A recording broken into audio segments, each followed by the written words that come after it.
Hello दोस्तों, नमस्ते, प्रणाम, राधे राधे। स्वागत करती हूँ आप सबका अपने यूट्यूब चैनल में। आज मैं आप सबके बीच में एक बहुत ही हंसी मजाक का कहारवा नाच गीत लेके आई हूँ। मेरा ये गीत आप सबको कैसा लगेगा, एक प्यारा सा कमेंट ज़रूर करना। आइए देर न करते हुए वीडियो को आगे बढ़ाते हैं, गीत का आनंद लेते हैं। सासू ननदिया जेठान रानी से जिया जरी गए हमारे पिया तीन जनी से जिया जरी गए हमारे पिया तीन जनी से तीन जनी से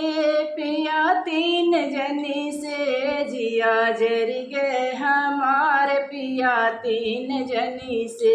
जिया जरी गए हमारे पिया तीन जनी से सासू ननदिया जेठान रानी से जिया जरी गए हमारे पिया तीन जनी से माई तोहार पिया भैया गरिया मैं माई तोहार पिया भैया गरिया मैं भैया गरिया मैं हो भैया गरिया मैं माई तोहार पिया भैया गरिया मैं माई तोहार पिया भैया गरिया मैं देयो रहनवा भतीजा मन से देयो रहनवा भतीजा मन से जिया जरी गए हमार पिया तीन जनी से जिया जरी गए हमार पिया तीन जनी से सासू ननदिया जेठान रानी से जिया जरी गए हमार पिया तीन जनी से जिया जरी गए हमार पिया तीन जनी से भौजी तोहार पिया हुकुम चलावे भौजी तोहार पिया हुकुम चलावे हुकुम चलावे हो हुकुम चलावे भौजी तोहार पिया हुकुम चलावे घरवा के कमवा करवै हमसे जिया जरी गए हमार पिया तीन जनी से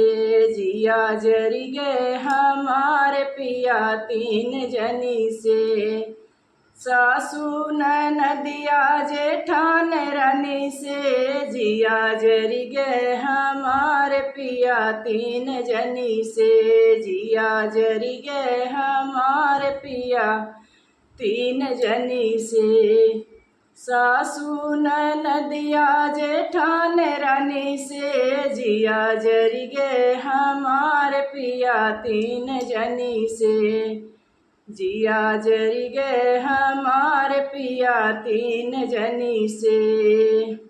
बहिनी तोहार पिया बहुत लड़ाका बहिनी तोहार पिया बहुत लड़ाका बहुत लड़ाका हो बहुत लड़ाका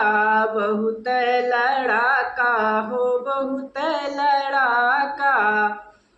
बहिनी तोहार पिया बहुत लड़ाका मारा थी तीर वो तो बोलियन से जिया जरी गए हमार पिया तीन जनी से जिया जरी गए हमार पिया तीन जनी से